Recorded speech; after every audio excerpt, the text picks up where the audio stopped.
আসসালামু আলাইকুম। হাই বন্ধুরা, কেমন আছেন আপনারা সবাই? আশা করি ভালো আছেন, সুস্থ আছেন। হোক আমিও ভালো আছি। আবারও হাজির হলাম আমার দৈনন্দিন জীবনের ভালো লাগাগুলো আপনাদের সাথে শেয়ার করার জন্য। যেটা বলতেছিলাম, ইফতারের পর প্রতিদিনই তো ইফতারের পর আর কি নামাজ মাগরিবের ইফতার করে মাগরিবের নামাজ পড়ে একটু 10-15 মিনিট বিশ্রাম নিয়ে তারপরে চলে আসি রান্নাঘরে। তো প্রতিদিনের মতো আজকেও আর কি সেটাই করেছি, তার কোনো ব্যতিক্রম না। ইফতার করে নামাজ পড়ে 15 মিনিটের মতো একটু বিশ্রাম নিয়ে তারপরে চলে আসলাম রান্নাঘরে। ইফতারের পরে যে প্লেট বাটিগুলো যেগুলো বের হয়েছিল ইফতার খাওয়ার পর, প্লেট বাটিগুলো সেগুলো সব সিংয়ের পরিষ্কার করে ধুয়ে সিং পরিষ্কার করে তারপরে ফ্রিজ থেকে তেলাপিয়া মাছ বের করে ভিজায়, বরফ ছাড়িয়ে ধুয়ে লবণ হলুদ মরিচের গুঁড়া মেখে চুলার মধ্যে কড়াই বসিয়ে দিয়ে তেল গরম করে এই যে তেলাপিয়া মাছগুলো ভেজে নিচ্ছি। কিন্তু মাছগুলো সবসময় তো ইলমার বাবা থাকলে মাছ এভাবে কখনোই রাঁধতাম না। মাছ এভাবে রাঁধলে মুখেও তুলতো না। সবসময় ইলমার বাবা কাঁচা মাছ কষিয়ে মশলা কষিয়ে রান্না করাটাই পছন্দ করে। তো ইলমার বাবা থাকলে ওর পছন্দ মতো আমরা আর কি ও কিসে কোনটাতে ভালো লাগে কোনটাতে খারাপ লাগবে সেটাই আমরা আমাদের ভালো লাগাগুলা না ভেবে ওর ভালো লাগা মন্দ লাগাগুলাই আমরা সবসময় মেনে চলি। ও যেটাতে ভালো হয় যেটাতে ভালো পছন্দ করে সেগুলাই আর কি আমি আমার দুই মেয়ে সেভাবে আমরা চলি। তো এখন তো ইলমার বাবা নেই আর ফ্রিজে তেলাপিয়া মাছগুলো অনেক দিন হয়েছে, 1 মাস প্রায় হয়ে গেছে। সেজন্য ভাবলাম যে একটু ভেজে ডাটা আলু দিয়ে রান্না করব। তো যেই কাজ সেই কথা, মাছগুলা ভেজে তুলে নিলাম, নিয়ে তারপরে মশলা কষাচ্ছি। ডাটা আলু কেটে নিয়েছি, কেটে ধুয়ে নিয়েছি, মশলা কষাচ্ছি, পেঁয়াজ দিলাম, তেল দিলাম, কাঁচামরিচ বাটা দিলাম। আর আমি তো সব সময় সারা বছরে কাঁচামরিচ ফ্রিজে ব্লেন্ড করে সংরক্ষণ করে তরকারিতে খাই। তো কাঁচামরিচ শেষ হয়ে গেছে, ফ্রিজ থেকে বের করলাম 1 বক্স আইসক্রিমের বক্স দিয়ে। তো এখানে এক চা চামচ কাঁচামরিচ দিছি, 1 চা চামচ কাঁচামরিচ বাটা দিছি, 1 চা চামচ রসুন বাটা দিছি, হলুদের গুঁড়া আর স্বাদ মতো লবণ, জিরা ধনিয়ার গুঁড়া দিয়ে আর কি মশলাটা কষিয়ে নিলাম। নিয়ে তারপরে ডাটাগুলো দিলাম, মানে একটা টমেটোর অর্ধেক একটু ফাল্টি করে ছোটো ছোটো করে কেটে দিয়েছি মশলার মধ্যে। দিয়ে তারপরে মশলাটা কষিয়ে নিয়ে ডাটাগুলো দিয়ে দিলাম, মশলাটা ভালো করে কষিয়ে নিয়ে ডাটাটা দিলাম। ডাটা সাথে 2টা আলু কেটে দিয়েছি ফাল্টি করে। তো ডাটা আলুটা ভালো করে কষিয়ে নিলাম, নিয়ে তারপরে পানি দিয়ে দিচ্ছি। তরকারিটা কত সুন্দর কষা হয়েছে সেটা তো আপনারা ভিডিওতে দেখলেই বুঝতে পারবেন। তো খুব ভালো করে 7-8 মিনিট ধরে কষিয়ে নিলাম, কিন্তু নিয়ে তারপরে রান্নার জন্য পরিমাণ মতো সিদ্ধর জন্য পানি দিয়ে ঢাকনা দিয়ে তরকারিটা রান্না করে নিলাম। তারপরে ভাজা মাছগুলো এর ফাঁকে ঢাকনা খুলে পানিটা যখন ভালো করে তরকারিগুলো আদা সিদ্ধ হয়ে গেছিলো, ঢাকনা খুলে আমি ভেজে রাখা মাছগুলো দিয়ে দিছি। দিয়ে তারপরে আবারও ঢাকনা দিয়ে 5-6 মিনিট ধরে রান্না করে নিলাম। নামাবার আগে একটু ভাজা জিরার গুঁড়াটা দিচ্ছি, যেহেতু ধনিয়া পাতা নেই আর এখন গরম পড়ে গেছে, ধনিয়া পাতাটা কেন জানি ভালো লাগে না। আর একদিন ধনিয়া পাতা কিনে সাথে সাথে না খেলে ফ্রিজেই বলেন বা যত প্রসেসিং করে বা সংরক্ষণ করেন না কেন ধনিয়া পাতা পচে যায়, গরম পড়ে গেছে তো। আর ধনিয়া পাতা এই জন্য দিলাম না, ভাজা জিরার গুঁড়াটা দিলাম। দিয়ে তরকারিটা নামিয়ে নিলাম। ডাটা আলু দিয়ে তেলাপিয়া মাছের একটু ঝোল মাখা মাখা তো নামিয়ে নিলাম। এখন দেখেন কি করতেছি, এখন আমি টমেটোর সস বানাবো। তো টমেটো কিনে নিয়ে আসছিলাম গত সপ্তাহে আর কি, হাটের দিনের রেলবাজার হাট থেকে 2 কেজি। তো একটা আড্ডা করে খাওয়া আছে, রমজান মাস তো বেশি টমেটো খাওয়াও হয় না, আর আমরা সব কিছুতে তো টমেটোটা অতটা ব্যবহারও করি না, অল্প একটু আড্ডুয়া রান্না করি, সেই জন্য টমেটোটা রয়ে গেছে। তো ভাবলাম যে টমেটোর একটু সস বানিয়ে রেখে দেই, কাজে লাগবে।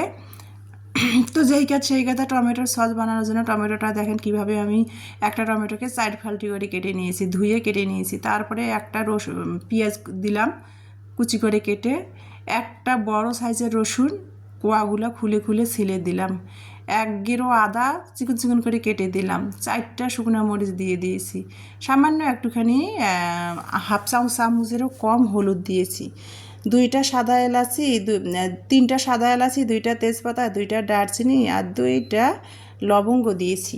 এই যে 2টা লবঙ্গ দিয়ে তারপরে 1 কাপ পরিমাণ আমি পানি দিব, বেশি পানি দিব না যেহেতু টমেটোটা বেশি পেকে গেছে আর কি, মানে পাতিলের তলা লেগে যাবে, পুড়ে ধরবে, সেজন্য 1 কাপেরও কম একটু পানি দিলাম। দিয়ে চুলার জালটা জ্বালিয়ে দিয়ে টমেটোটা আমি সিদ্ধ করা পর্যন্ত অপেক্ষা করব।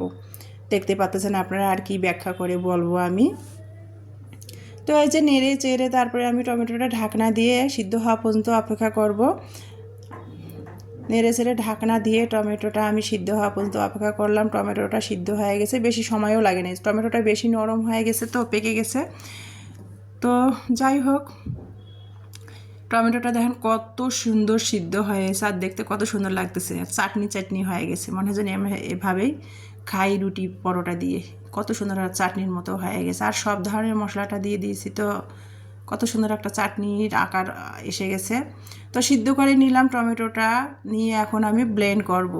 ডাল ঘুটনি দিয়ে না ঘুটে যদি টমেটোটার সস বানাই না তাহলে আর কি অতটা ভালো হবে না, শলা শলাই থেকে যাবে।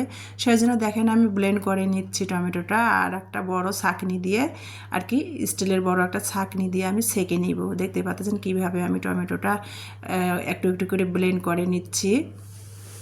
নিয়ে টমেটোটা আমি এই যে সেঁকে নিচ্ছি, এই যে দেখতে পাচ্ছেন কত সুন্দর সফট আর পেস্ট হয়েছে টমেটোটা আর কি ব্লেন্ড করে নিচ্ছি।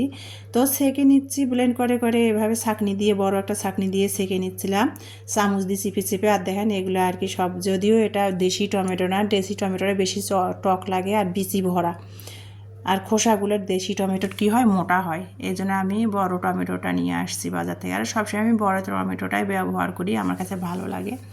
তো ব্লেন্ড করে ভালো করে সেঁকে তারপরে পাতিলের মধ্যে করে এই যে দেখেন সস বানাচ্ছি। তো সস বানানোর জন্য আমি যদিও শুকনো মরিচ দিয়েছি, ইমানি বলতেছিল একটু ঝাল ঝাল করতে সসটা, আমি হাফ চামচ একটু আবারও মরিচের গুঁড়ো দিলাম। তারপরে এখানে আমি লবণ দিলাম স্বাদ মতো, এক এক মানে 1 চা চামচ 2 চা চামচ ভিনিগার নাই, শেষ হয়ে গেছে, 2 চা চামচ পরিমাণ ছিল, ঝেড়ে ঝুড়ে দিয়ে দিলাম ভিনিগারের কৌটাটা থেকে, ভিনিগার দিলাম 2 চা চামচ। তারপরে এখানে দেখতে পাচ্ছেন ইমানি বলছে একটু চিনি দিতে, 1 টেবিল চামচ চিনি দিছি, ও বলছে টমেটোর সসটা টক ঝাল মিষ্টি খাবে, তো সেই জন্য 1 টেবিল চামচ চিনিও দিলাম। দিয়ে তারপরে নাড়তেছি দেখতে পাচ্ছেন কত সুন্দর গাঢ় হচ্ছে আর বুদবুদ করে ফোটে। টমেটোর সস বানাতে যারা বানাবেন সাবধান, টমেটোর সস বানালে কিন্তু চুলার মধ্যে বুদবুদ করে ফুটে হাতে পায়ে ছিটকে পড়ে, সেই জন্য সাবধানতার সাথে নাড়তে হবে। এই যে নাড়তেছি দূর থেকে একটু একটু সরেজে, চুলার পাশ থেকে সরেজে টমেটোর সসটা নেড়ে নিলাম।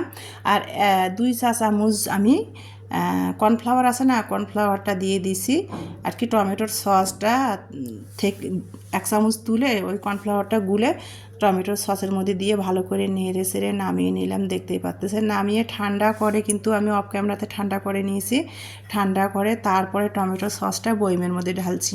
কিছুদিন আগে একটা কাচের বয়ম নিয়ে আসছিলাম 50 টাকা দিয়ে, সেই কাচের বয়মটাতে নিয়ে নিলাম, নেওয়ার পর আর একটু বেঁচে গেল প্লাস্টিকের বয়মে করে রেখে দিলাম, মানে প্লাস্টিকের বয়মে যেটা রাখছি ওটা তাড়াতাড়ি খেয়ে শেষ করে ফেলবো। তো সসটা সংরক্ষণ করে নিয়ে নিলাম টমেটো সসটা। তারপরে এখন টেবিল পরিষ্কার করার পালা। বন্ধুরা একটু আজকে ধৈর্য ধরে আমার ভিডিওটা না টেনে ধৈর্য সহকারে দেখে নেবেন, এর জন্য ভিডিওটা আজ অনেক লং হয়ে গেছে। তো যাই হোক, ভিডিওটা ধৈর্য সহকারে দেখবেন, টেনে টেনে দেখবেন না প্লিজ। যখন সময় পাবেন প্রয়োজনে সময় নিয়ে ভিডিওটা দেখবেন, সময় যখন পাবেন সময় করে দেখবেন, তাড়াহুড়ো করে দেখার কোনোই দরকার নাই। কিন্তু ভিডিওটা রোজা নিয়ে অনেক কষ্ট করে ভিডিওগুলো করা হয়, ভিডিওটা টেনে টেনে দেখবেন না, এটা আমার রিকোয়েস্ট আপনাদের কাছে। অনেক কষ্ট করে কিন্তু ভিডিওগুলো রোজা রমজানের মধ্যে করা হয়, রোজা রমজান নিয়ে। তো যাই হোক, যেটা বলতেছিলাম, এই যে এখন টেবিল পরিষ্কার করব, ডাইনিং টেবিল। তো রান্নাঘরের সাথে ডাইনিং টেবিলটা, তো রান্নাঘরে রান্না করলে তেল বাষ্প হয়ে সব ডাইনিং রুমে চলে আসে আর সব কিছু তেল চিকটে হয়ে যায়। তো ডাইনিং টেবিলটা পরিষ্কার করবো, একদিন পর পর এগুলো পরিষ্কার করতে হয়, তেল চিকটে হয়ে যায়।